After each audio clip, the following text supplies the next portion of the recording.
Welcome to another episode of Russell Realty Minute with your host, Evan Russell, where Evan shares his real-world real estate experience with you. If you like what you hear, please be sure to give him a quick review right here in iTunes. Thank you for listening. The multiple listing service is the route that delivers all the information to the major portals. So people wonder how listings get on Zillow, Redfin, Realtor.com, Trulia, that sort of thing.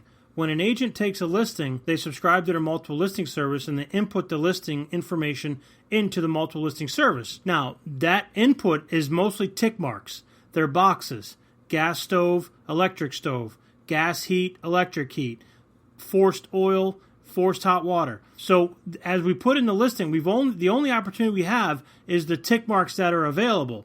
So what the portals do is they take that information from the MLS that we input in through the tick marks. The only variation we have is how we write the description.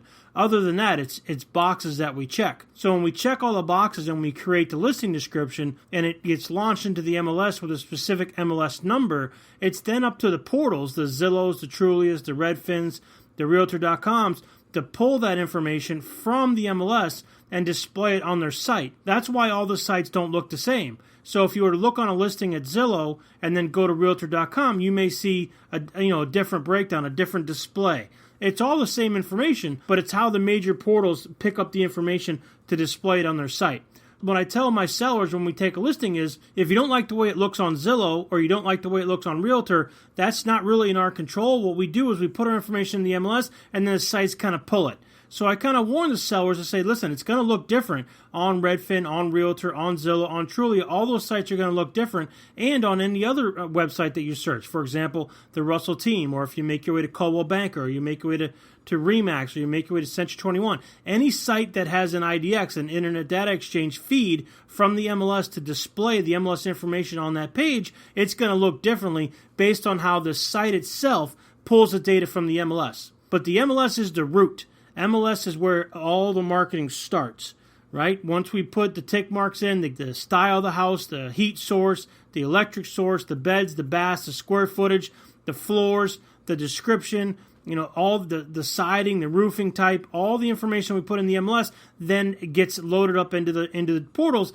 and that's why they look different. But everything starts from the MLS. The MLS is the root. So when you're talking about maybe doing a for sale by owner or maybe selling a home yourself and you want to put it straight on Zillow or you want to skip the MLS, your listing is going to look much different and it's going to miss a bunch of the information. So when you list with an agent, you want to make sure, obviously most of us do, all of us do for the most part, but it's got to be in the MLS first because the MLS is the root that grows the kind of tree or the bush or the flower that displays your listings across the portals. This has been another Russell Realty Minute, brought to you by Evan Russell.